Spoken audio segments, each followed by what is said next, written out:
Welcome everyone today for the industrial workshop organized by the ToughSteel project. So today we will talk on how to perform an essential worker fracture campaign. We will really focus on all the tricks and tips to have the most precise result and to get the most of it, while reducing the material cost and therefore also the cost of the campaign. So today, the agenda, we will start with some introduction of the key concept. This will be given by David Frometa from Eurecat. Then Antoine Hillers will present you how to minimize the material cost of the campaign and really how to optimize and to improve the precision of the result while minimizing the cost. We'll have a short coffee break, and then Thibaut will show you how to prepare the samples and how to perform, or all the tips to perform the test. And then Thomas will close the session with some take-home summary, and we will also have a time for some extra question and answer. So David, I will let you the screen. Yeah, sure. Thank you, Pierre. Let me try to share my presentation. Yes.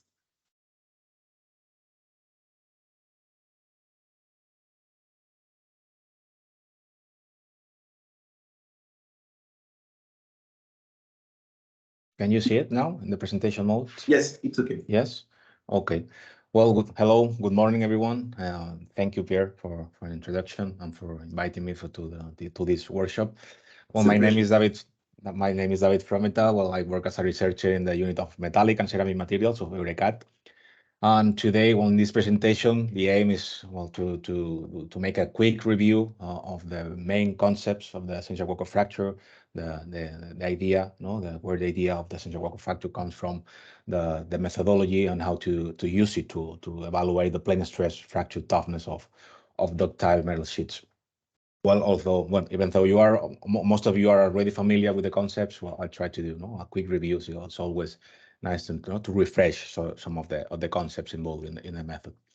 Well, first I'll start with some basic definitions about this essential worker fracture, where the idea came from, etc.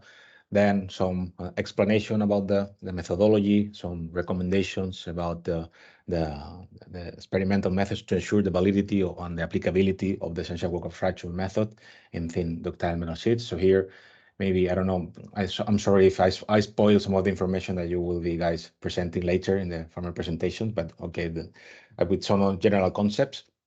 And finally, introduce, well, only a couple of slides to briefly discuss the meaning of this specific essential worker fracture parameter in relation to the traditional elastic plastic fracture toughness parameter, fracture mechanics parameter, EAC. Well, first, let's start by the beginning, about what this essential worker fracture, where this idea of the essential worker fracture come from. Well, that's the first, this essential worker fracture concept was firstly proposed by Broberg in the early 70s. He suggested that this fracture energy of a ductile fracture process could be separated into two different terms. One is this essential worker fracture, which is the energy spent in the fracture process zone, just ahead of the crack tip, and is the energy necessary to create new surfaces ahead of the crack tip, and an extrinsic or non-essential plastic work dissipated in an outer region of the plastic zone, of the fracture process zone. And why is this interesting, and why we want to separate both terms? Well, first, because the first term, this essential worker fracture, is a material constant in the sense that it is independent of in-plane dimensions. Okay, so it is independent of the specimen geometry in principle. However, since we are talking about thin sheets, which usually present plane stress conditions, and in plane stress conditions also these fracture energies have an important contribution from necking. or from the necking, from this out-of-plane deformation, of course, this material parameter has an important contribution from this necking. So it is dependent on the thickness. So we could say that it's a constant, but for a given sheet thickness. On the other hand, this non-essential plastic work, it is not a constant. As I said, it's not an essential. It depends on the geometry, on the loading mode, etc. So that this is not a material, cannot be considered a property. So when we want to evaluate the intrinsic, let's say, the fracture resistance of the material, of course, considering this extra contribution from necking, which is unavoidable, then the parameter to look at is this essential work of fracture. Now let's see how experimentally can we separate these two terms. Well, as we can see here, we're basing this Robert's idea of this separation, of this energy separation between the essential work of fracture and a non-essential plastic work. A few years later, this Cotterell and Redel proposed this essential work of fracture methodology to experimentally separate these two terms.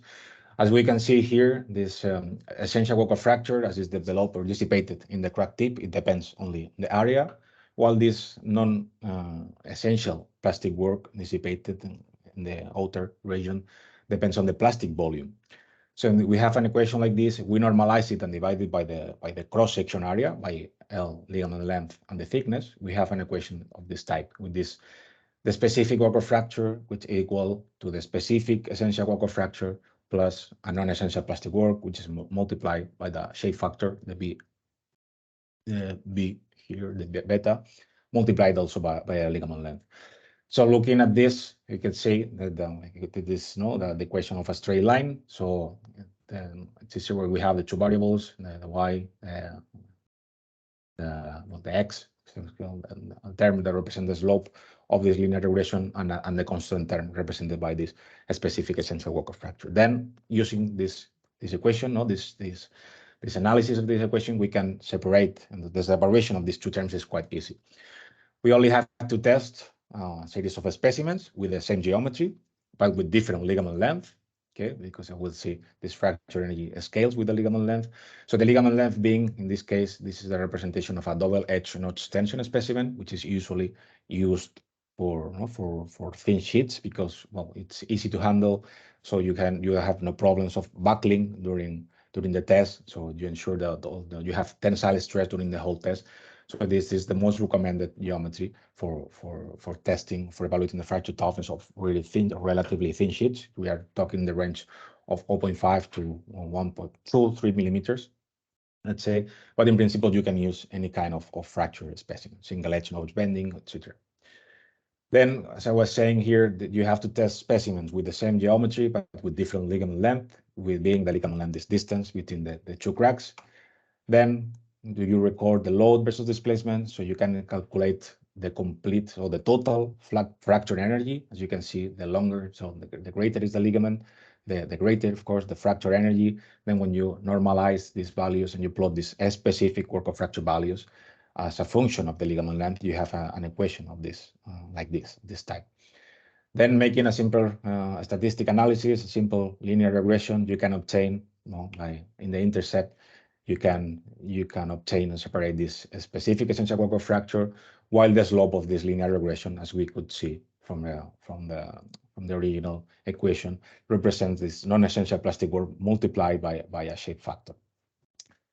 Okay, this specific essential work of fracture is not contrary to the traditional, let's say, or conventional fracture mechanics parameters like Kc or AC. It's not an initiation value, but it has a contribution also from crack propagation. So it's rather an energetic term that represents the steady state propagation, crack propagation regime.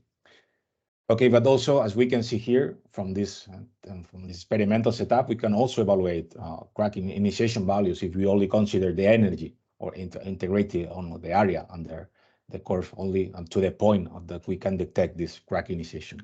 So in this way, we can separate this work of fracture for initiation, or calculate a specific work of fracture at the initiation, this initiation toughness value, and this specific essential work of fracture. Contrary to the specific work of fracture, as you can see here, this initiation toughness are usually quite constant and independent of the ligament length. So we can obtain by a simple average, we can obtain an initiation toughness value. And this is important, as we will see in the next slides, why it is important, this differentiation between this crack initiation and crack preparation resistance, and why the considerations of having this, why to have to take this into account. Well, currently there's no, well, the main advantage of this methodology as compared to other standard fracture mechanics procedures is that it's relatively easy to do, but one of the drawbacks is that you need to test multiple specimens. Usually you need 10 to 15 specimens. Normally 4 or 5 ligament lengths, 2, 3 specimens per ligament length are tested for the evaluation of the specific essential work of fracture in metal sheets. Currently, there's no a standard method for this evaluation in metallic materials. So far, all the research work applying this kind of methodologies have been based on the testing protocol developed by the European Structural Integrity Society. It's a protocol that was developed in 2001 and was intended to evaluate this essential work of fracture in polymers.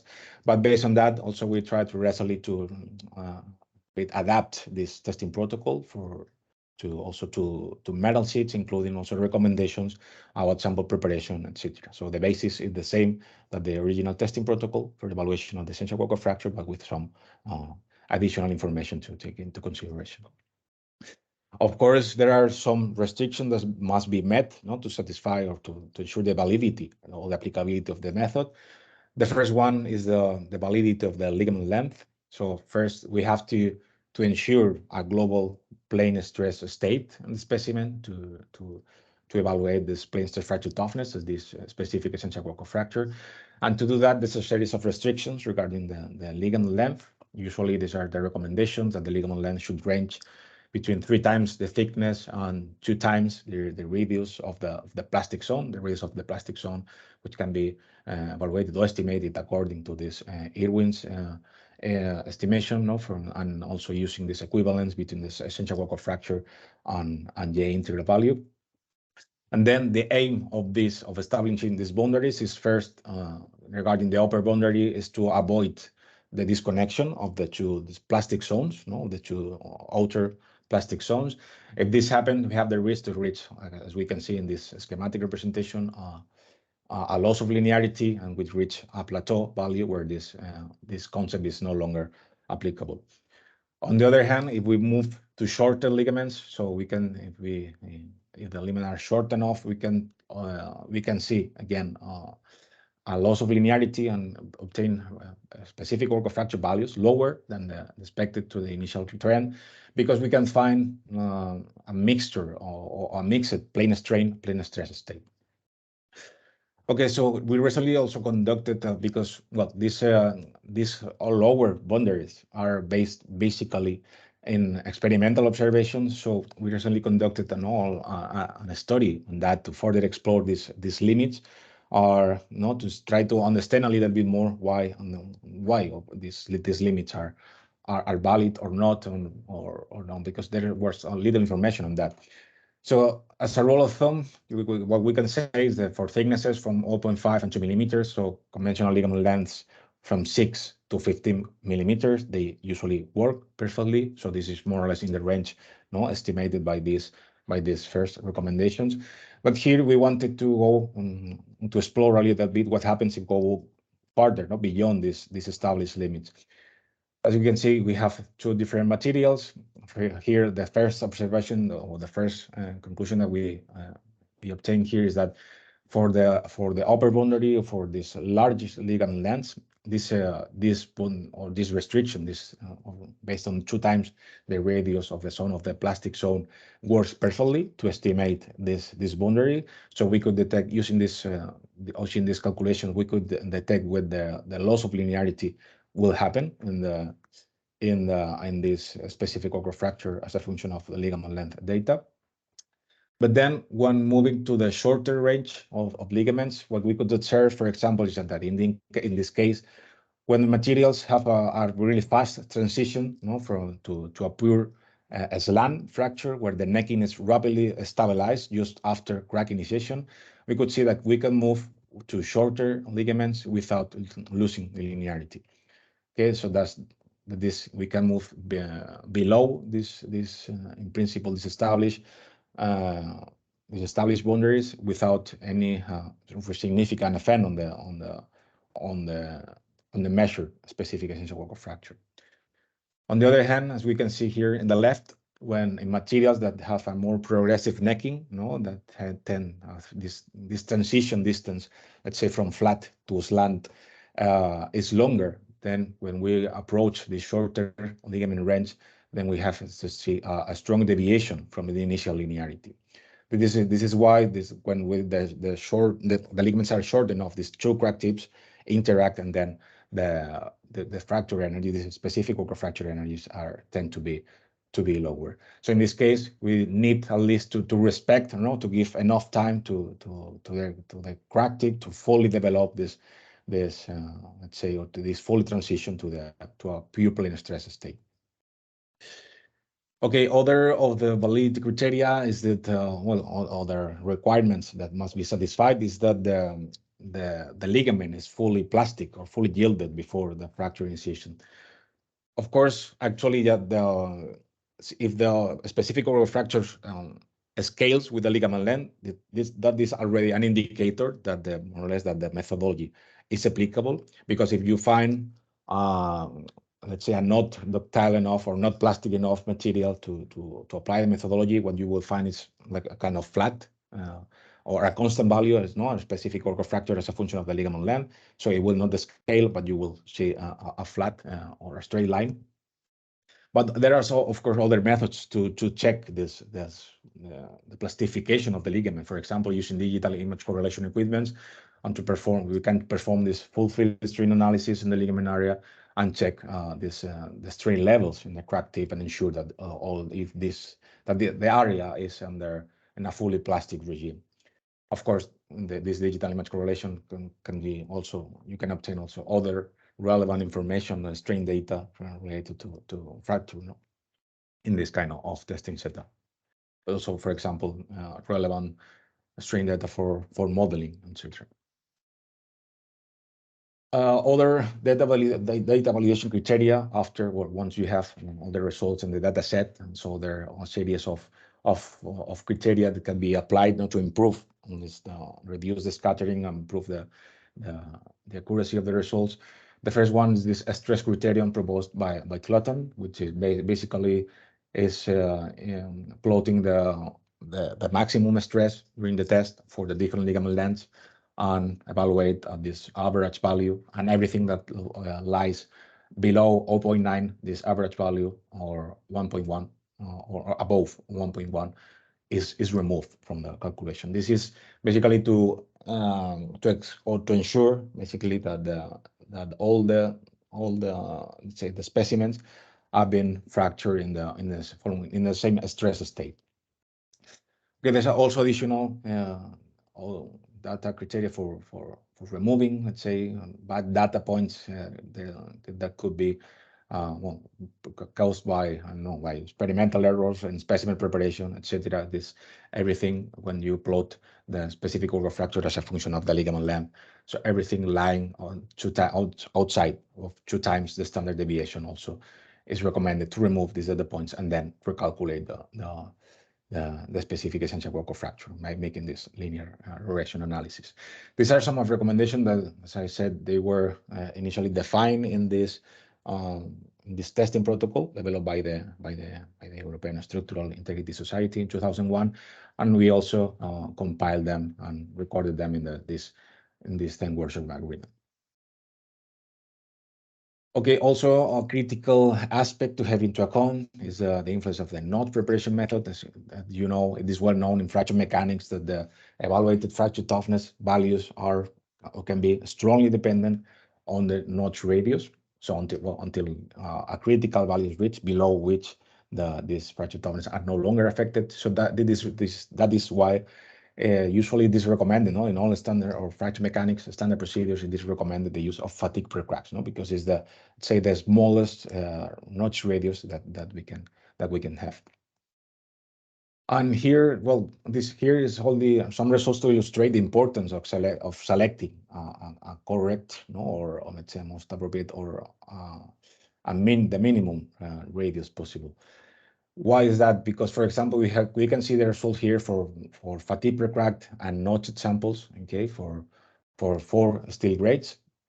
We can see the black points correspond to the values of specific work of fracture values for fatigue pre-cracked specimens, while the open symbols correspond to notched specimens. In this case, they are machine notches with a notch radius of 150 microns, which is relatively large in this case for this, for this case and for these materials. But we can see that in general, so first, that the specific work of fracture values for cracked specimens are in generally lower, but also I would say even more important is that this cracking sensitivity or this material sensitivity to the notch radius could be really different depending on the material. It is clear, for example, when we compare this complex phase steel with the QMP, if we compare this work of fracture values for notched specimens, we could say that we have the same toughness. However, when we look at cracked specimens, we can see that the difference is huge between two of them, because for the QMP, the fracture energy really drops to up to the half of the original value from notches. So this is important to have into account, and this is the importance of selecting the appropriate notch radius. Of course, fatigue pre-cracks, there are other methods. So the idea is to have a notch as sharp as possible. So so one of the critical points is to identify which is this critical notch radius because it will depend a lot on the material, etc. So this is one of the first recommendation, to have a notch as sharp as possible. But okay, we know the problematic of having pre-cracks, because we know preparation of fatigue pre-cracks, you need the fatigue pre-cracking procedures are expensive and really time consuming, and you need specialized equipment and also skilled staff, and also these are complex procedures that okay, of course at the laboratory level there's no problem to do that, but thinking more in an industrial level or trying to industrialize the method and to provide a more simple test to evaluate these fracture properties of thin metal sheets, we know that this could be a problem, the use of fatigue pre-cracking. So here, what we did, one of our proposals was to design this notching tool, okay, which is a cutting tool with a special punch, which is designed to introduce these sharp or crack-like sharp notches in flat specimens, okay, by means of a simple cutting or shearing process. So in this way, we can obtain ready-to-test fracture specimen only in a few seconds with a really crack or really sharp notch with a notch radius of approximately 2-3 microns. Okay, here some of our main concern when using this kind of approach is that, as you also probably know, is that these fracture energy values or fracture toughness could be also greatly affected by the plasticity induced in the crack tip. No, that's why also when you have to follow a series of guidelines and recommendations when fatigue pre-cracking to avoid this plasticity. Then to check the influence or the possible effect of this damage or induced plasticity in the shearing process, the first analysis that we did was to compare the results of this proposed methodology with the conventional method we use in fatigue pre-cracks. Here we have this specific essential work of fracture for fatigue pre-cracked specimens. So this is the conventional method, and in gray bars we have the result for specimen with shearing notches. Then what we could see here, these are the results for a series of advanced high-strength steels. Of course, we could see that we could obtain equivalent specific essential work of fracture values, but of course here in a much shorter time. It must be noted here that this is we have validated in a series of multi-phase high-strength steels. So this is especially steels with very high strength, usually with yield strength above 700, 800 megapascals. Also in the stainless steels, we have seen the validity of the method. However, then when this, I'd say in this special case of high strength steels, probably are much less sensitive to this plasticity induced during the notch preparation method.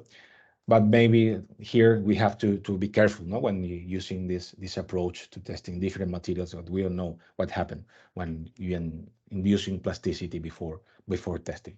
Of course, as establishing a rapid procedure for material ranking or for comparison purposes is still valid.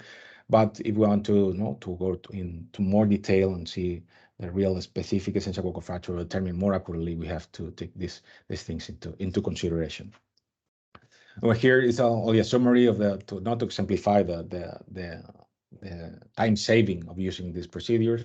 For example, for fatigue precracking, we need an average time of 3-4 working days for testing one data set, one material. While with this notching tool, we can have results in only 10 minutes. So you can see this a fast and simple procedure as an alternative to this fatigue precracking. Okay, and finally, well, I included here only a couple of slides to talk about this relation between this specific essential work of fracture and the critical J integral, or JC. There has been an historical discussion about the equivalence between these two parameters, and well, here I wanted to put these two parameters in context and see the meaning of them and the relation that can be established between these two parameters. As I said at the beginning, this specific essential work of fracture is not an initiation toughness value, but it represents an energy for the steady state propagation resistance. So this is important. For example, here we have a summary of initiation toughness values represented by these black points, and total or specific essential work of fracture for different high strength steels. This is especially important in steels where we have a large contribution from the crack propagation resistance after crack initiation, which is closely related to this, as I showed in some previous slides, of this contribution of necking to the fracture process. So in these materials, as we can see, for example, in complex phase, this dual phase, and other the highlighted materials here, we have a huge differences between this specific essential work of fracture and the initiation. In the other ones, one could say that more or less this initiation and the specific work of fracture could be equivalent. Okay, more or less, there's no large differences between initiation and essential work of fracture because there's no large contribution after energetic contribution after the crack is initiated. However, when we have these differences, we could say, this evident that this essential work of fracture represents much better the overall fracture performance of the material, of the sheet metal. Then, what is the relationship between this essential work of fracture, this specific essential work of fracture, and JC? Well, JC, as defined by the ASTM, by the AE 1820, is the J integral after a small amount of crack advance. So it is defined as the J integral near the onset of a stable crack propagation. And this JC is calculated often here, we're using this slope, and more or less. So more or less it corresponds to a crack advance of 0.4, 0.3 millimeters. So what happens when we compare this? So it's more close to an initiation value rather than a propagation. So when we compare, like you can see here, values of J integral or JC as determined by STM E1820 with this essential work of fracture, what we can see is that when materials that have a small difference or a small contribution from crack propagation resistance after initiation, like it was the case of DP, TBF, and QMP, we have seen in the previous slide. Well, then in this case, JC and the essential work of fracture can be somehow equivalent. However, when we have a large contribution, as we have seen again in the previous slide, from the crack propagation resistance, this essential work of fracture largely differs from the JC, okay? Because this JC, as I was saying, is more closer to an initiation value, while this specific essential work of fracture is more related to the full or the steady state crack propagation resistance. Okay, and this was my last slide. Now we're open for your questions, and thank you very much for your attention. Thank you, David. If you have a question, don't hesitate to raise the hand on the Teams interface, and so we'll give you the opportunity to ask your question.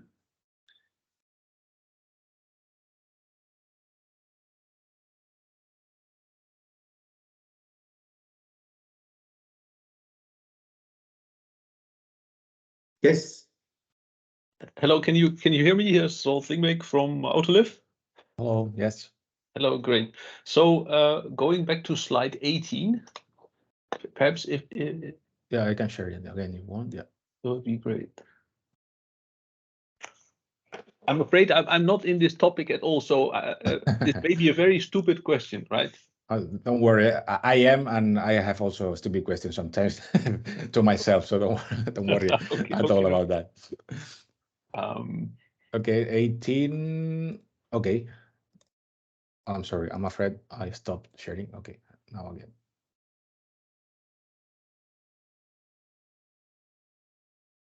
Okay, this one. Great. Yeah, I thought this was an interesting graph. So if I compare the CP1000 with the DP1000, it means the black dots are more or less at the same level, which means that the initiation of the crack is more or less at the same level for CP and DP, but the CP1000 is very resistant to propagate the crack. Correct? Exactly. Okay, so now we can split up, and this is why you put in these gray bars, split up the steels in ones that are, you could say, damage tolerant, and the other ones that are very exactly. Okie doke. Good, thanks. This is important to me. Okay. Yeah, and it's really important, for example, when designing microstructures and so on, to better understand, especially I like to to put this graph also because this is especially critical in these multi-phase steels, where you have different deformation mechanisms and you can have very huge differences between the global ductility and this damage tolerance or crack propagation resistance. Like it's the clear example is between this complex phase and dual phase. In dual phase, you usually have a much better global formability and higher deep drawability. However, when it deals with crack propagation, with local formability, and so on, it's just the complex phase is much better and behave much better than the dual phase. Yeah, I'm thinking from my application in a seatbelts company, so we have very heavily loaded stamped brackets in a crash situation. Now, I like using CP steels or HSLAs exactly for that reason, because even if you stamp them, let's say the stamped edge is never perfect, but if there's a little crack, it simply won't propagate or needs a lot of energy. If you would make the same bracket out of a DP steel, as soon as you have the little crack, it goes zip and and you lose the bracket. Exactly. Yeah. Exactly. Okay. And I think that's something that we have to live with, especially now we are moving, or the industry is moving for lightweight purposes to steels or to materials with higher strength levels. So then it is important to also this is more and more relevant to have into account this cracking sensitivity or the damage tolerance of the material, because in case we have an effect, if we use very ductile materials, or mild steels and so on, they were tolerant to the damage because they were more ductile, they have a lot of plasticity. But now we have to take into account also other properties like this fracture resistance. Okay. Thanks for the comments.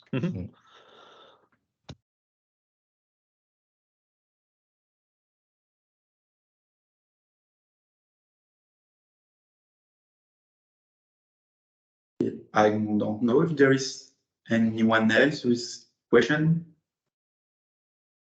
So don't hesitate to use this opportunity.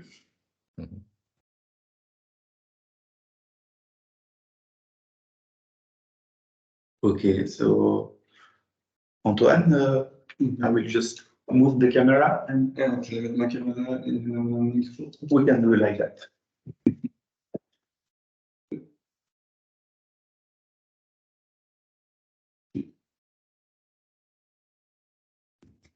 Okay. Can you hear me?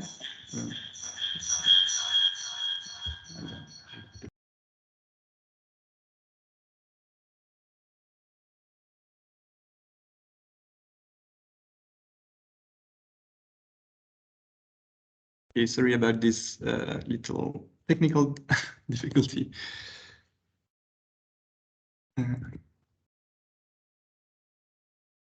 So let me share my slides.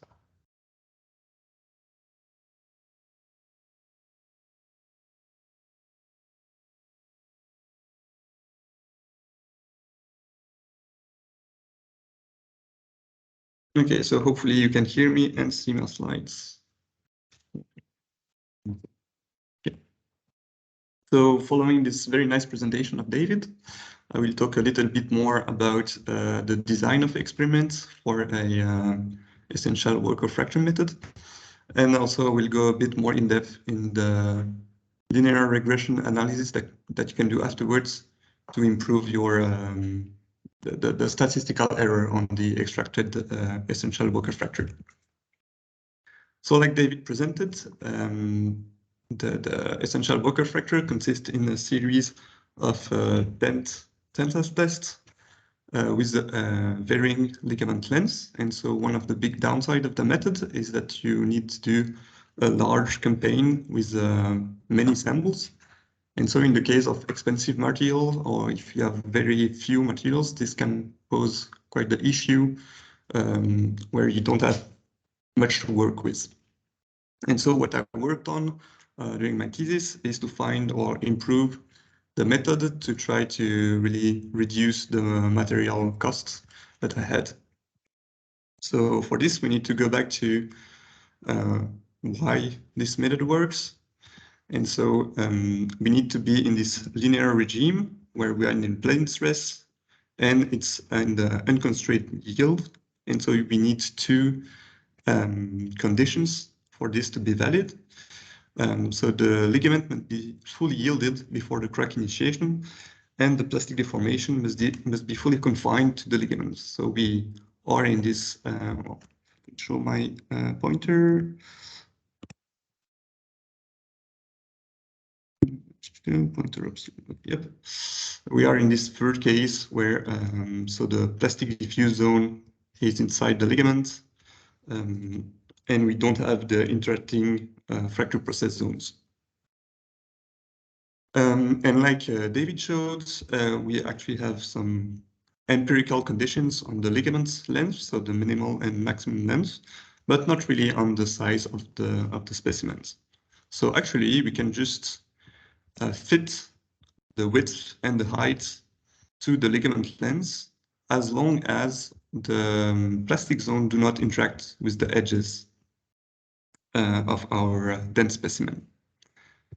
So this is the first campaign I did. So in the blue, we have the, let's say, a standard size. So it was 50 millimeters of width and 100 millimeters of height for all my dense specimens, regardless of the ligament length. And so the next campaign was to adapt the size to the ligament length. And so the width was twice the ligament length and the height was twice the width. And so this is at least because we need also to be able to mount our samples to our tensile test machines. And actually, so since it was my first campaign using this smaller ligament length, I had some first issues to align specimens and stuff like this. So I have a bit more variance for my points. But in the later campaigns, this issue was fixed. In some cases, it was changing the clamping jaws, so hydraulic clamping jaws, a lot easier to work with in this case. And also, I did a third campaign where I would keep the same ligament length and vary the width just to see if I would obtain the same total work.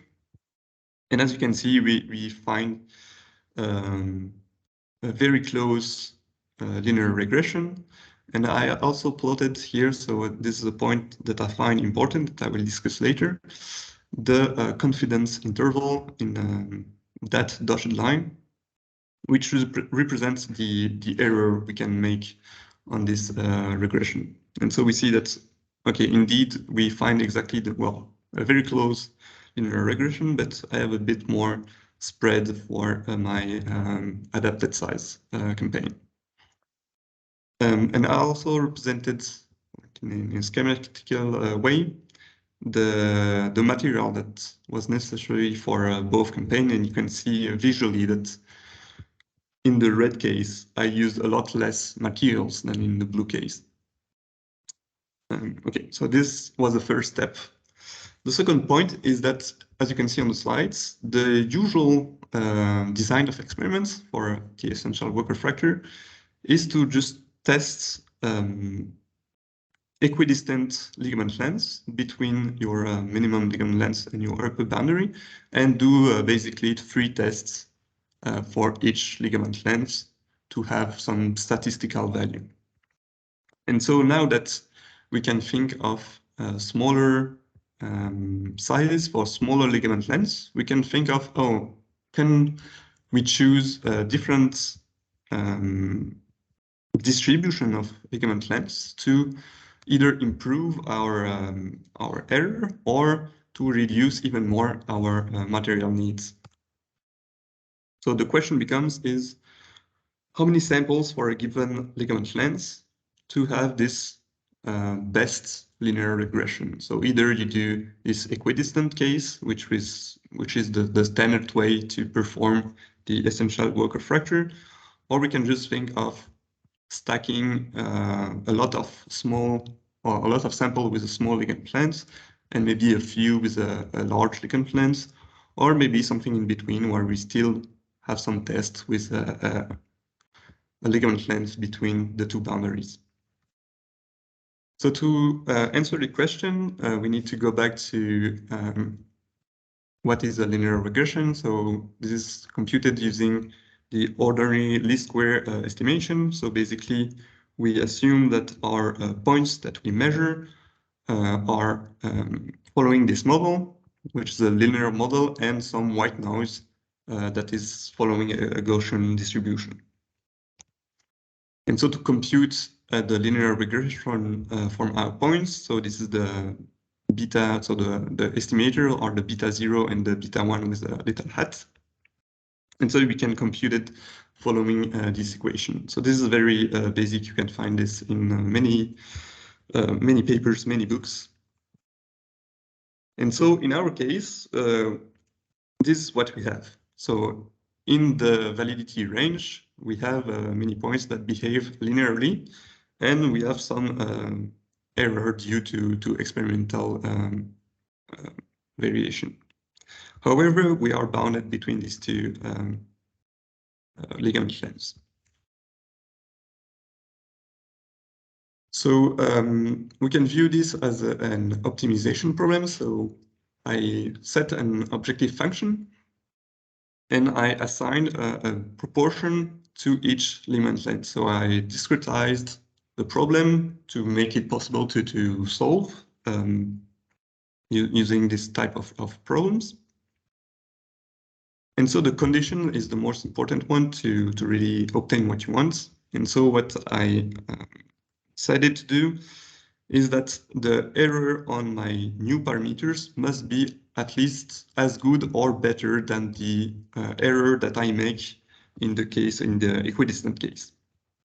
And so you can solve this type of problems and find then the best proportion for each ligament length between your 2 boundaries. And so just to say something about the objective function, in this case, it's to minimize the total cost of our material, because the width and the height of our dense specimen depends on the ligament length. So this would minimize also the quantity of material that you need. And so you can actually play with this kind of model and try to consider different things. So by changing slightly the conditions or changing slightly your objective function, you can answer different questions. And so I considered 3 different cases. So the first one is just to minimize the material and just be better than the equidistant case. The second scenario would be to minimize the material, but we don't really care about the slope, since the essential worker fracture is just the intercept. So we don't really care if we make a mistake on the slope. And lastly is the case where we just want to be the best for the estimation of the essential worker fracture, and we don't really care about the material cost. And actually, for the 3 scenarios, we actually only need to consider the two ligament lengths at the boundary of your ligament length range. So if you think about it, it's quite logical because to define a line, you actually only need 2 points. So it kind of makes sense. Even though before doing this analysis, I would assume that maybe having a good slope would be a good idea. So having some points between the two was something I considered as well. But so the conclusion was we only need to look at the smallest ligament length and the largest ligament length. And so depending on the cases, the ratio of samples you need to make with the smallest ligament length and the largest ligament length varies. So for the first case where you just want to minimize the material cost, it doesn't depend on anything. It's always the same ratio. You need 90% of your samples to be with the smallest ligament length and 10% with the largest ligament length. However, for the two other cases, it depends on your ratio between so the smaller and the largest ligament length. Yes, because the larger the ratio, it means the larger the range you have available, and so the ratio between these two will change. And so we see that, so typically in my case, at least in most of the material I tested, the largest ligament length that I had was 25 millimeters and the smallest was 5 millimeters. So we have a ratio of 0.2, and so we are around here. And so if I want to minimize my error on the essential Walker fracture, I need around 80% of my sample that would have a ligament length of 5 millimeters, and the rest that would have a ligament length of 25 millimeters. So this is a bit surprising, and I also wanted just to test this numerically, because before I just did the real tests. And so I devised a Monte Carlo type simulations. And so to explain what I do, I have a true behavior. So I just decide on a beta 0 and beta 1 parameter. And then I generate random sets that are distributed around this true behavior. I do the linear regression, and then I compare the blue line and the black line. And so what I do is I normalize the difference between my estimator and the true behavior. And so we have this type of graph. So if I take into account the top left graph here, so on the bottom, you have the error on the intercept. So this would be your essential Walker fracture. And on the y-axis, it's the slope. And so the more spread you have here, it means the more, well, the worst your estimation is on your slope. And the spread here would be the error on the intercept. And so the tighter this ellipse is around 0, the better it is. And so you see that each dot here corresponds to one randomly generated set. And so it allows you to see how each case behaves. So on the yellow case, it's the equidistant case. So here I represented the ligament length and the proportion I take for each ligament length. So here, so we take as many samples for each ligament length. On the red and the blue one corresponds to this minimization of the error on the essential Walker fracture and the minimization of the total material. And so indeed, you see that the spread on the intercept, is a lot better than the equidistant case. So, however, a big part of my model was that I assumed that I knew exactly where my bounds were. And as David showed, actually, when we go a bit outside the bounds, we are not in the linear regime anymore. And so if I only evaluate this work at 2 points, I actually don't know if I'm inside bounds or outside. And so in the real case, I still tested ligament lengths between my two bounds, even though I heavily favored the smallest ligament lengths. And so I can still plot also this kind of figure for this case, and you see that we are in between the best case scenario and the equidistant case. Okay, so lastly, I want to make a point about the regression analysis. And so this is typically what it looks like. It looks like when I do a series for the essential fracture. So in this case, it's stainless steel 304. And we see the dots is all my tests. And so what I usually do is plot the linear regression and then these confidence intervals.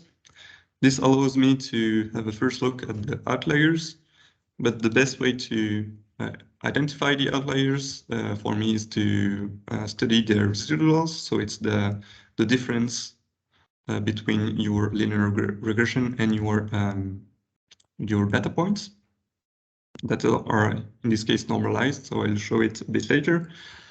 And the last thing I do is also actually check the linearity. So I will explain also this test in a bit more details in a few slides. So the confidence interval basically is like the area in which you assume that the true linear regression lies with your probability of 100 minus the alpha. So typically you take alpha as 5, and so you are 95% confident that the true that the true regression lies in these boundaries. So this is how I like to also define my error on my essential Walker fracture. So before David showed that he also had bounds, but it was computed as twice the standard deviation, if I recall correctly. And so this is, in my mind, a bit more robust method in case you have outliers and stuff like this. And so for your information, you have the full definition, the full formula if you want to use it directly. So next is the residuals, and so I will show that it's quite important. So basically, the classical way to compute the residuals is just, so like I said, the difference between the true the linear regression and your data points, but you can actually normalize them in such a way that they should be normally distributed around 0 in the case of a good regression, and you can identify outliers also as a 95% confidence if they are outside this 1.96 bounds that you see in the dotted lines here. And so this is quite important, and a very nice example is the well-known data set known in statistics. So it's called the Anscombe quartet. And so we have actually 4 different data sets that all have the exact same linear regression. And so I plotted for each one my linear regression, but also this confidence interval and the residuals. So on the first one is the ideal case where our residuals are normally distributed around 0, and so we are quite confident in these results. The second one, we have all our points also inside the confidence interval, so we don't really have any outliers, but clearly on the residuals, they are not normally distributed around 0. And so we can expect that the linear regression is actually the wrong model for our data sets. On the third one, even though our confidence interval do not point out to this outlier, the residual study clearly says that this one is a residual, so actually the linear regression should be a bit different. And the last case is let's say, an extrapolation of what I do, where we take all our points but one, and we can actually a bit skew a bit our linear regression. One thing that we often see is also the R-square that is used to talk about the goodness of it. And this actually shows that R-squared is, well, can be misleading. So even though, well, you can have a very high R-squared and the linear regression could be a mistake or not the good model for your data set. And so in this case, also the R-square is the same for each of them. Okay, and finally, I wanted to talk about this statistical tests. So the principle is that we compare two different linear regression, and we ask ourselves, are they statistically different or not? And so this is useful to find out where, well, if we have a transition between the linear regime and the nonlinear regime. And so the way I do it is that we first get the first few points to define a first linear regression. And then we have a second linear regression with this first 4 points and the next one. And then we compare the two.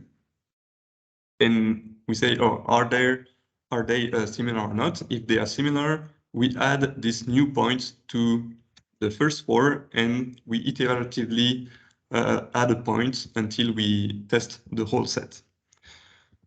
If the new point we add is statistically outside this regression, we can say, oh, maybe it's an outlier, and we set it aside. However, if we have the same outlier behavior for successive points, we can assume that there's a transition between two behavior, and then we should say that at this ligament length, we have a transition between two behavior. So this is also a useful test if, for instance, you have a defined behavior and you do a new campaign of tests. And so you could compare the new campaign to the old campaign, and with a statistical confidence, you can say that the two are similar or actually different. So in summary, so the big takeaway are that the dense specimen geometry can actually be adapted to the ligament length. And so if you have an expensive material, or if you are working with a very small amount of material, you can still perform this extensible worker fracture method. Also doing the design of experiment, and so choosing a smart ligament length can either help reduce the number of tests or reduce the total material that is needed. And you actually keep the same error on this extracted essential worker fracture, so you don't lose anything, you don't lose any information. And lastly, careful analysis of your tensile test and your linear regression can help you improve your result as well. Okay, so that was it for me. Thank you for your attention.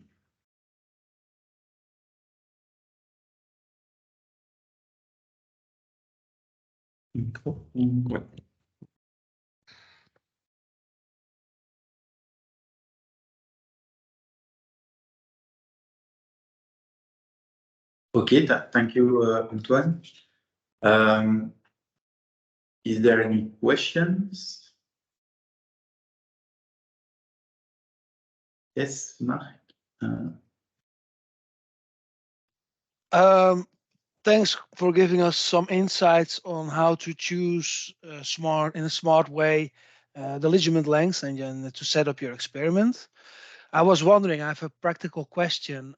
In preparing the samples, we have seen in the presentation of David that you use a cutting device in order to get the notch into the sample.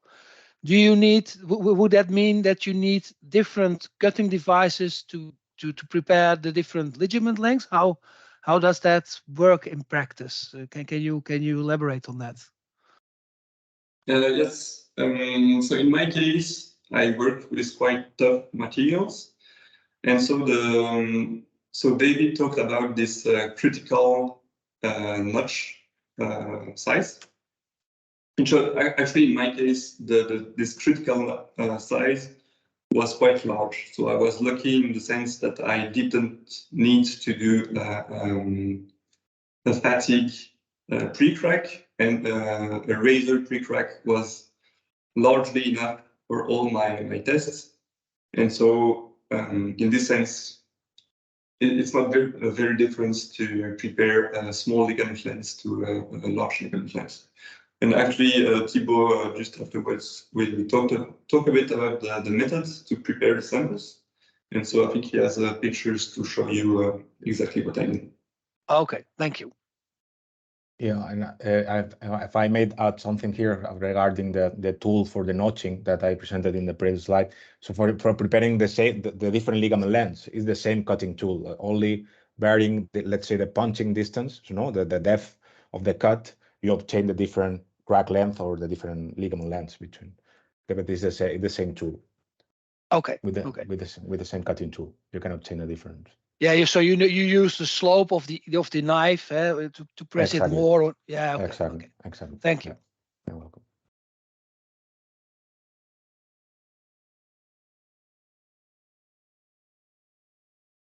So welcome back, everyone. We will continue the webinar of today.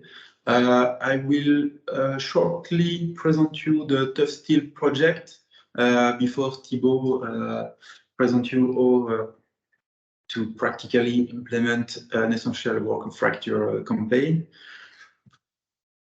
So the ToughSteel project, it's a European project funded by the Coal and Steel Research.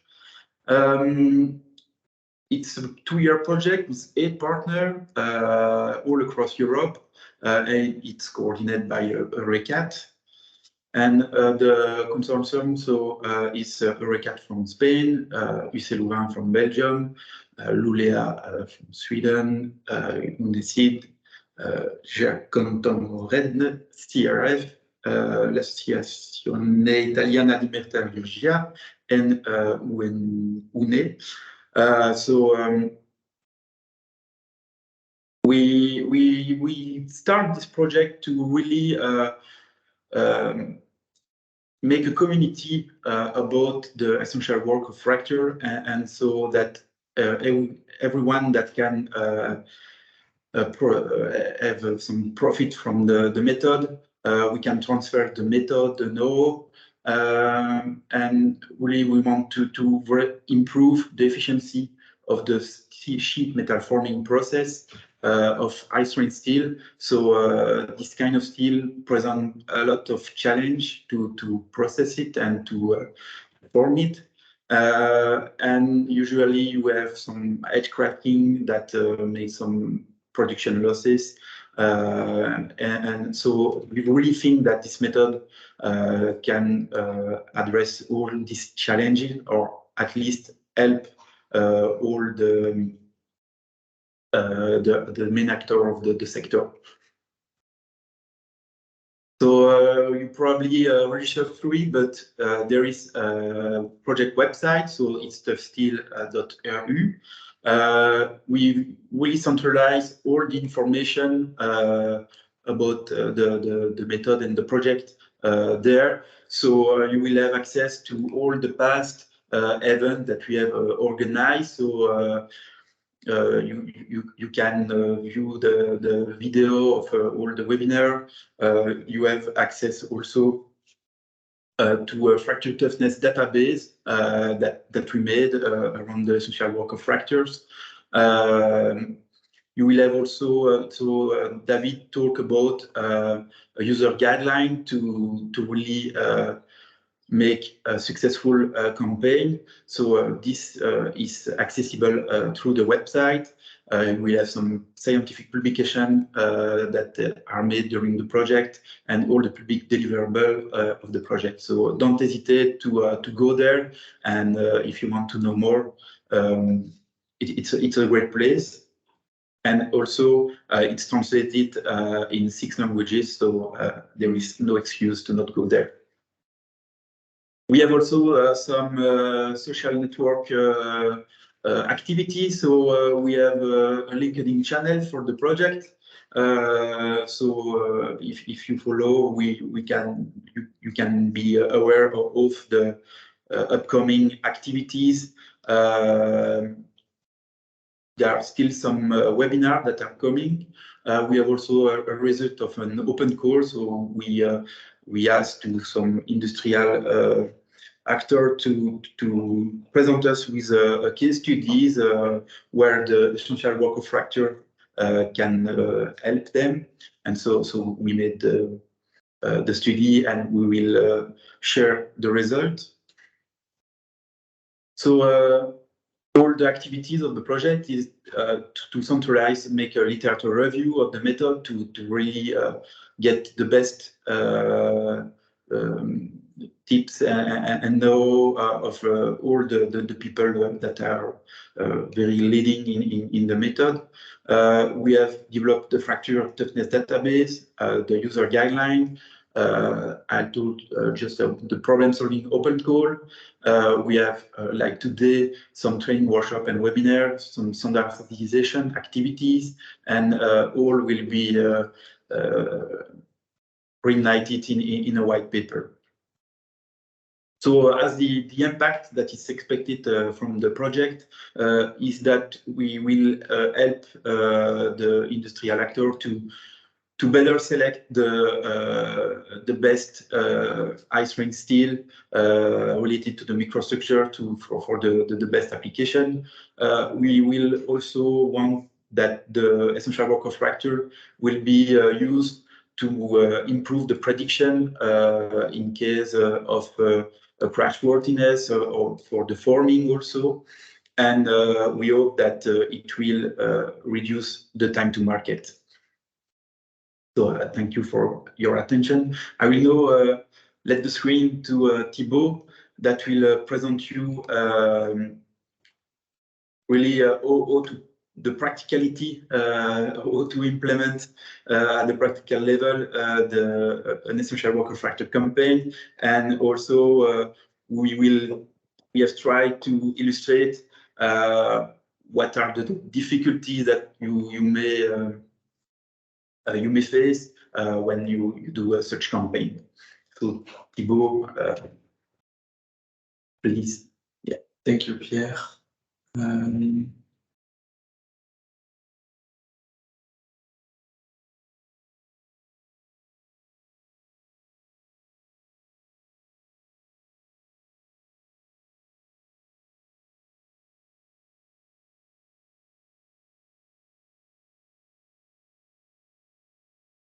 Okay, good morning, everyone. Can you hear me okay? I will take this as a yes. Yes. So thank you. So as said in the title of the whole webinar, I will now address the experimental aspects of the essential work of fracture. So I'm a third-year PhD student here at UC Louvain, and I really want to focus today on what you actually need to do to carry out such a test campaign. So very briefly, I will introduce the motivations that personally brought me into the method. Then I will talk about what you have to do before the testing. We saw in the questions that there were still some questions about that, so I will give you more insights. I will also show some good practices on how to carry out the tests themselves. And finally, I will give a word about post-processing the data with digital image correlation. So My thesis is focused on failure mechanism switches in third-generation advanced high-strength steels, such as industrial grades of medium manganese and QNP steels. And it involves a wide variety of mechanical testing in order to identify the switch from one failure mechanism to another. And here on the left, you have a little video of Archon crack propagation test, which is quite similar to a single edge cracking test. And what's interesting here is that the failure surface is displaying a periodic switch in failure mechanism from what appears to be classical ductile failure mode to much more brittle failure. So this, of course, rose the question of the toughness for the manufacturer, because this alloy was displaying very good properties in terms of strength and formability. So this is what brought me in the toughness and essential work of fracture method world.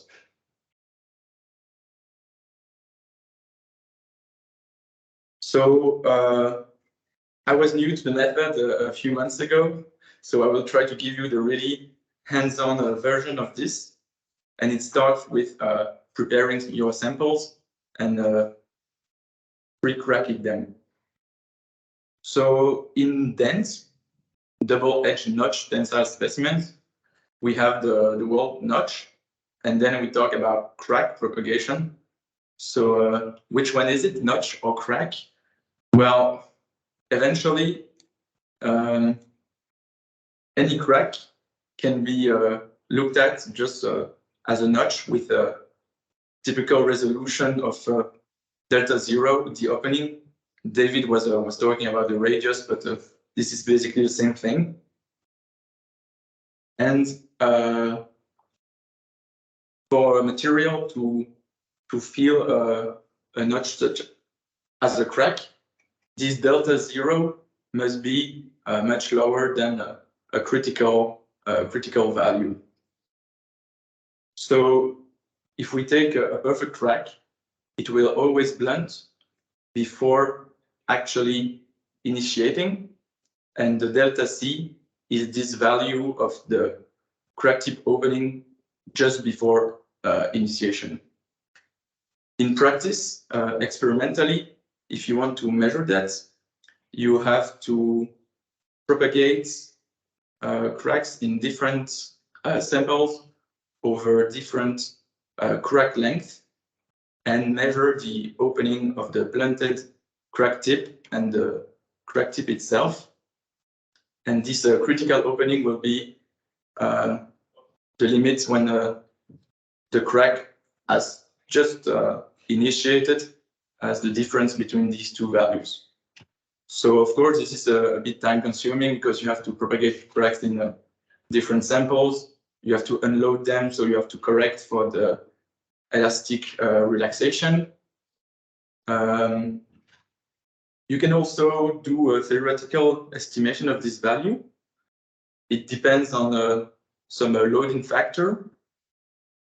You see here the toughness coming into the equation and the yield strength.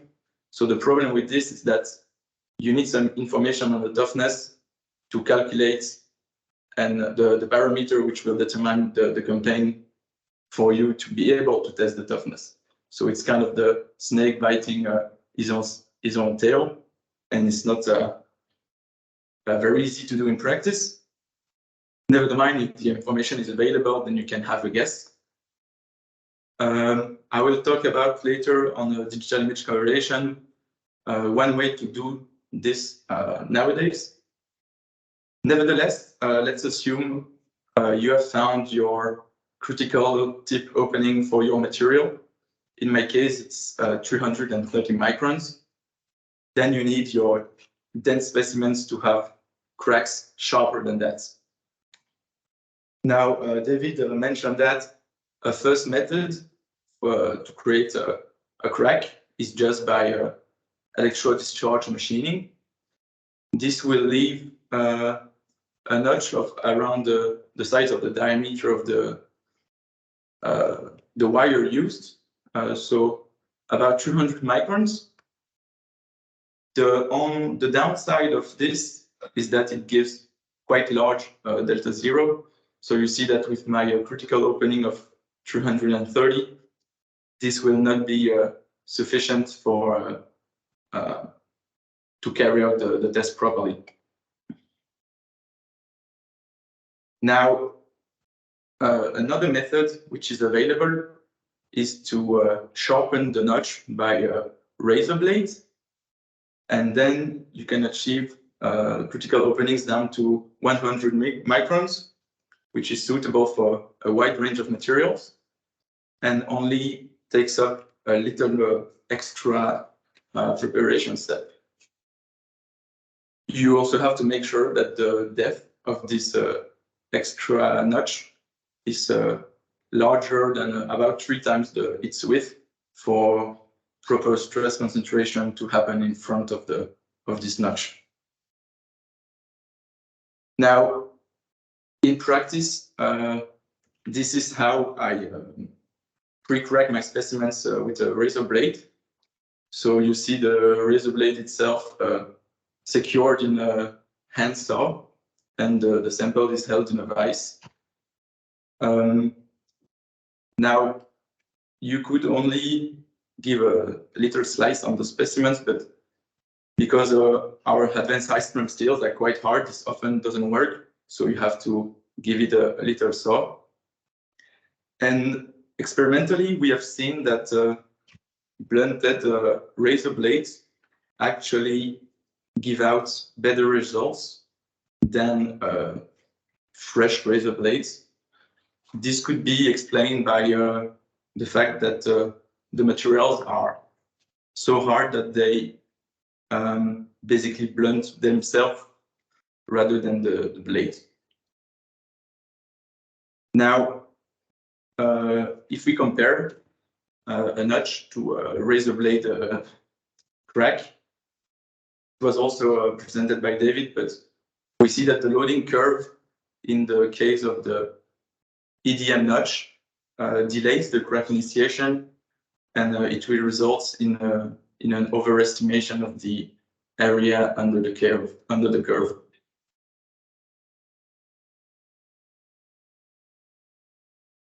Another thing to keep in mind for very practical aspects is that doing this razor blade pre-cracking can alter the precision or reduce the length of your ligaments.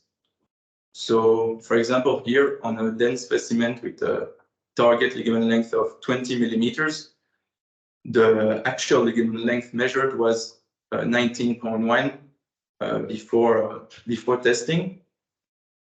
So you have to keep this in mind. Of course, it's not that important on large samples, but if you go on smaller ligament length, you can drop from 5 millimeters to about 4 millimeters. And then we start crossing the boundaries we were talking about for plane stress limit conditions.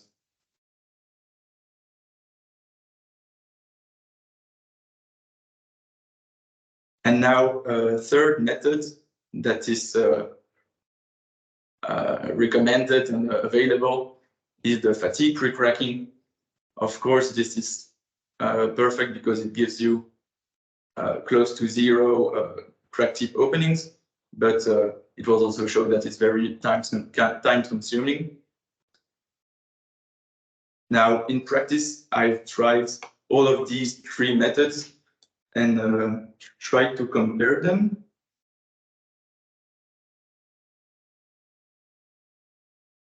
Here is a little video of the fatigue pre-cracking itself. Now you don't see much because it's vibrating at very high frequencies. And as far as I know, I found out that the guidelines for the load and the number of cycles you have to select to have a proper pre-crack are more of the know-how resource than the really theoretical stuff. Something that can happen during fatigue pre-cracking is that the crack only starts on one side of the sample, and to correct this, you can put your sample off center in the grip, so that you will load more heavily one side than the other.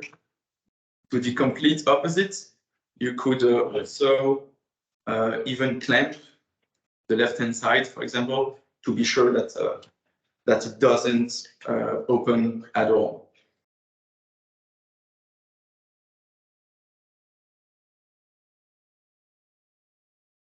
So the takeaway message from this first section about sample pre-cracking would be that different methods are available to achieve the required level of sharpness you need for your material.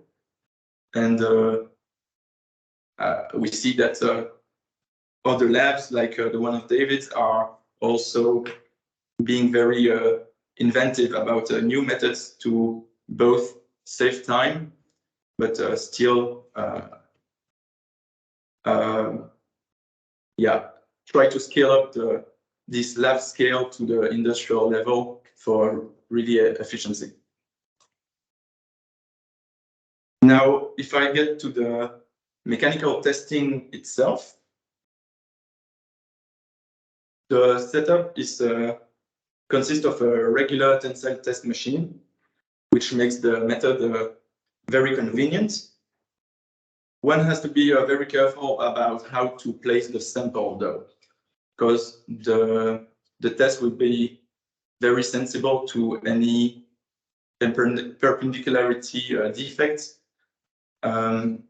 Use of a stop block, like illustrated here, can be made for more precise mounting. So this basically allows us to push the sample right on the side of it, and we are sure that it is perpendicular and well centered in the machine.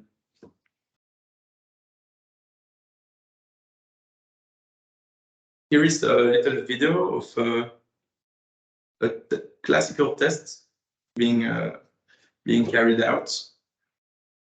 So you see,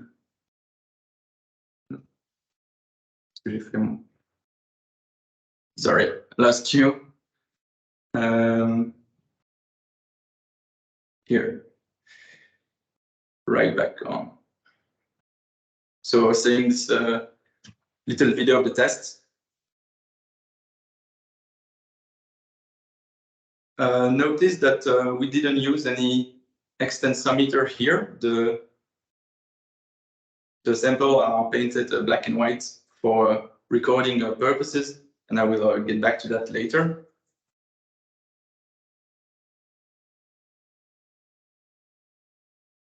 So a bunch of things can go wrong. I experimented this firsthand when I was doing my campaign. One of them would be that both speakers said that there was a lower limit to how small a sample can be. Now, there is also a practical limit on how small the samples can be, just for testing reasons and handling reasons. And if you have a poor grip, some problems that can arise are either slipping of the sample. So you see here that the sample went out of the grip. Now it can, it's not such a problem as long as you have the exact deformation of the sample itself, and as long as it remains parallel. More annoying one would be bending or initiation on only one side of the specimen. This totally invalidates the test, so you have to be very careful.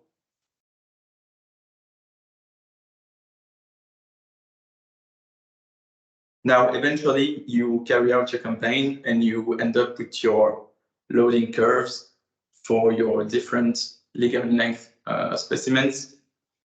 These should be similar in between the different lengths, and they should go down to 0. Now, if it's not the case, extrapolation can be used. Quadratic extrapolation have worked pretty well in our cases. And then you simply have to integrate the area under the curve, which will give you 1 point plot in this work of a fracture versus ligament length graph that we have seen before.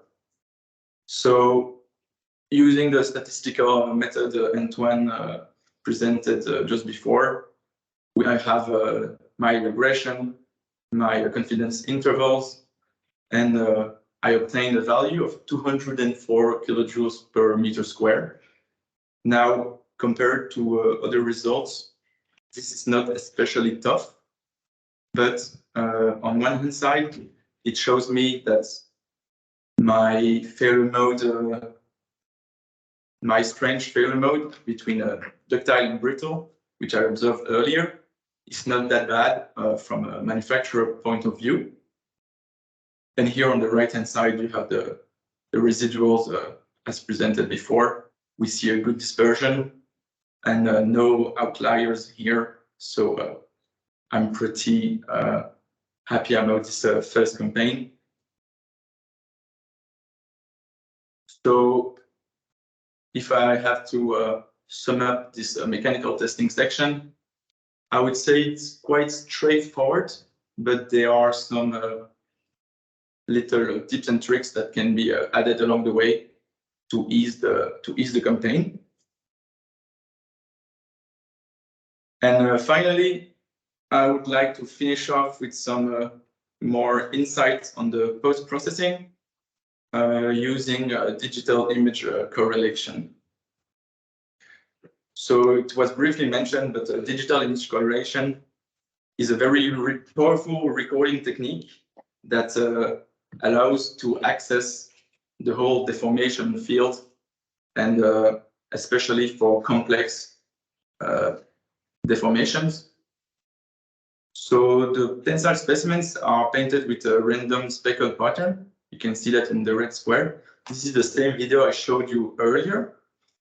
And the fact that the test is recorded at high resolution with multiple cameras, it allows a software to post-process the image and then end up with videos like this, which is the very same sample, on top of which the true principal strain in the tensile direction was plotted. So I can give you these little videos once more time. We see that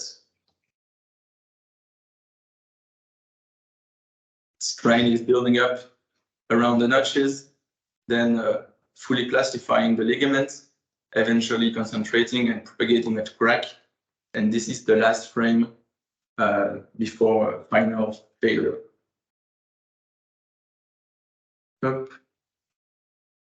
So from these videos, you can extract data, and especially you can check for the validity condition of the tests. So first, you have to check that the ligament is fully plastified before initiation, and here are some isocontours of strains at various steps before initiation, which are color-coded. So you see these butterfly zones rising from the notches, and then eventually coalescing into this red, so fully plastified zone at the onset of crack propagation. Now, after crack initiation, we can also check that the plastic zone are similar.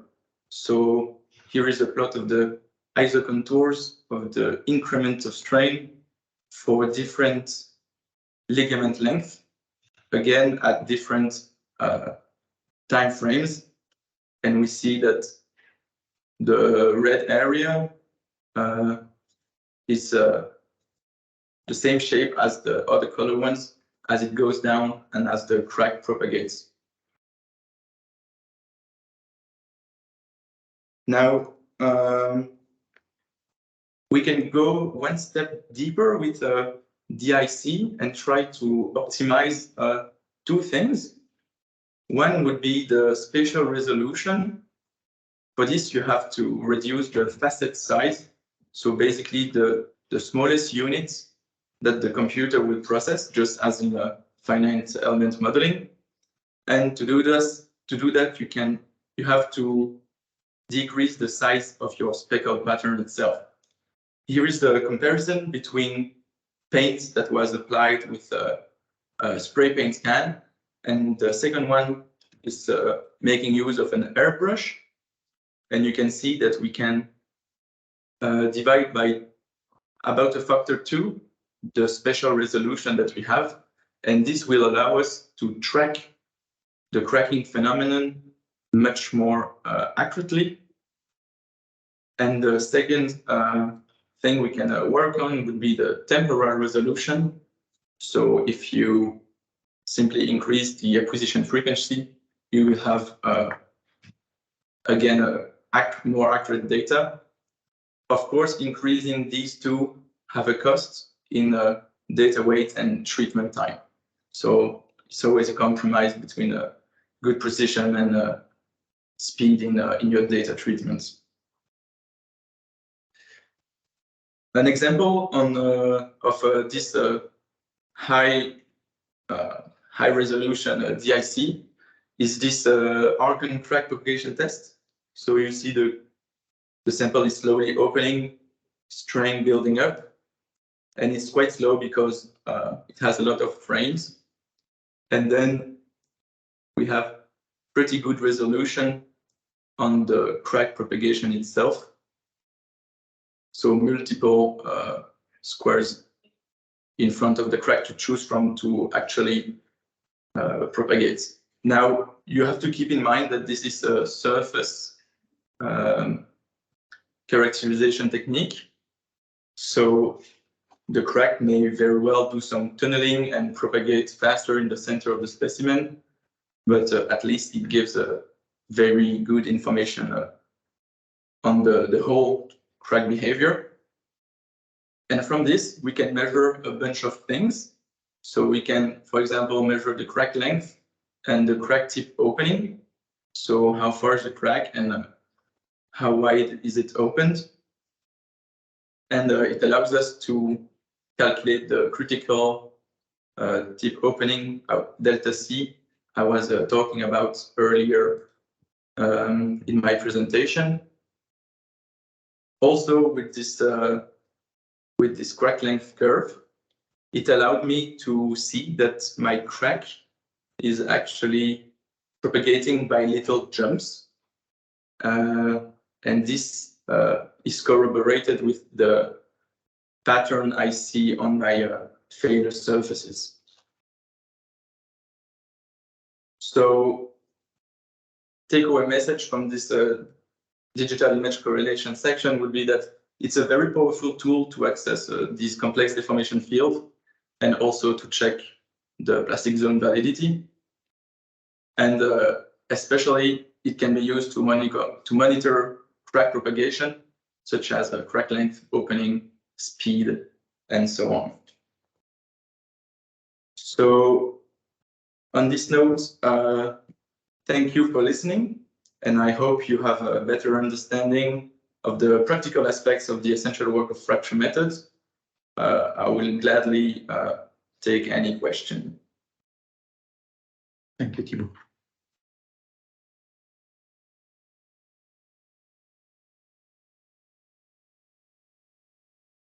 So we have a lot of time for question and discussion.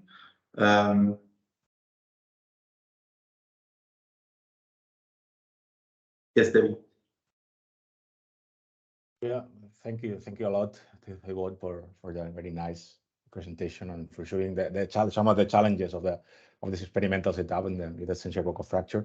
I have a question, but it's regarding the other setup for the Arcan test type or the Arcan type test.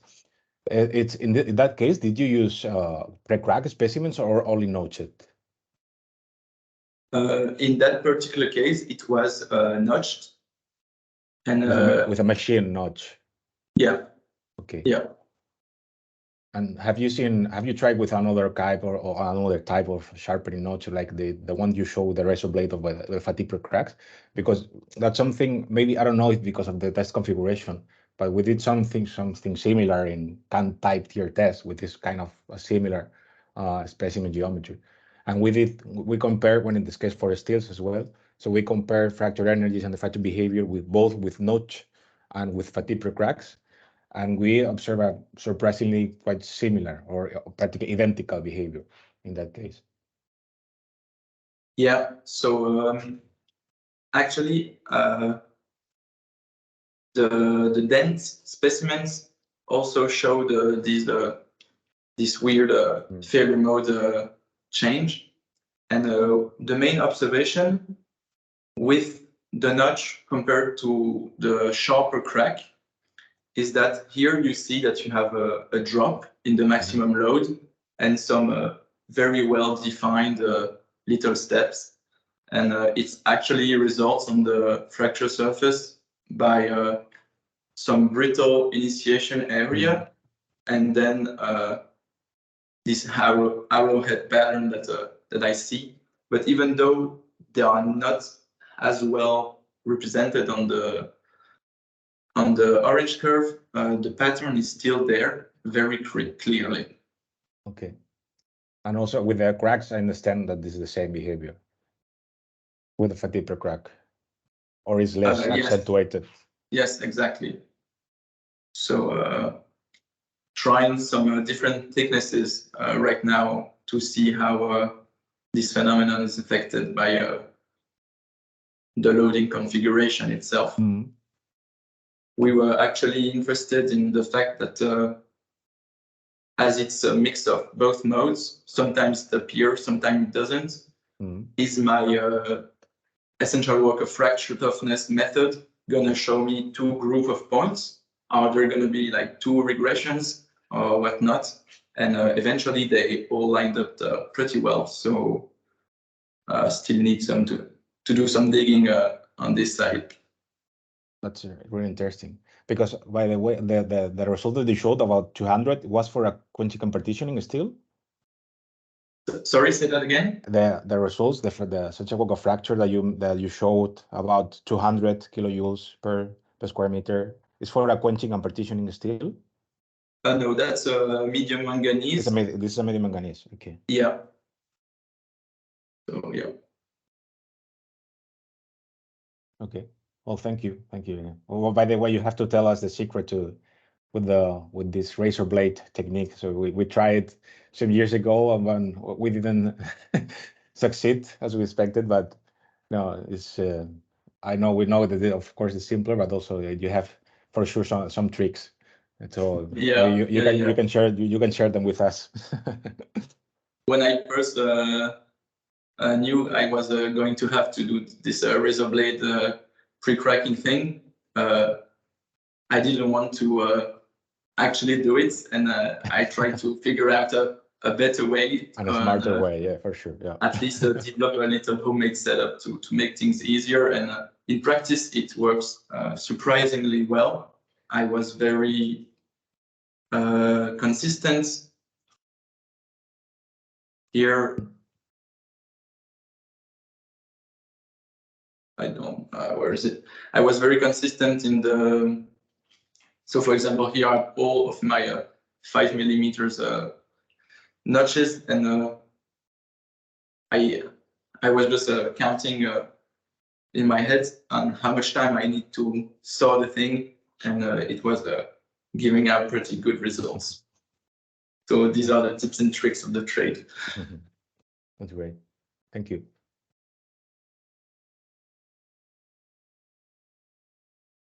Any other questions?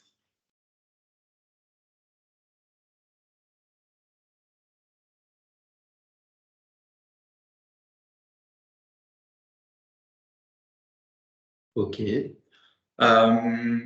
So Professor Thomas Pardon is held in another meeting and will not be able to join to wrap up. But from what I heard, I think that the more, I mean, I will not say problematic, but the more critical step for preparing the sample are the pre-cracking. So we see that each lab developed its own method to avoid the fatigue pre-crack, which are the more academic way to do it, but very time consuming. So David shows some example of time. So it's 3 full days just to make a campaign.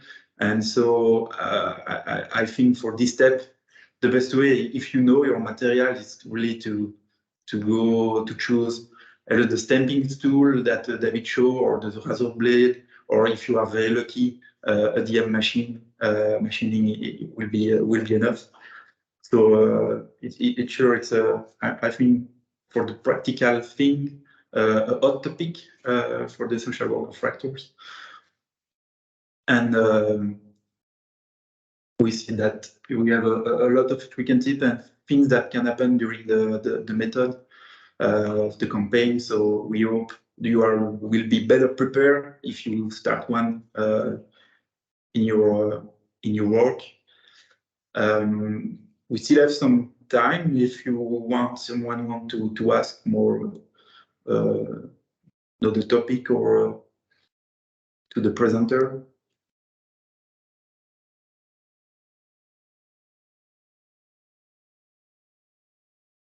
Okay, otherwise I think we can thank you everyone for being here today, and don't hesitate to subscribe to the newsletters or to follow the social network of the projects. There will be more webinar coming, and more guidelines that will be updated. So stay tuned. Thank you very much. Thank you. Thank you. To all the presenters. Yes, thanks. Bye. Bye. Bye, David. Bye. Bye-bye.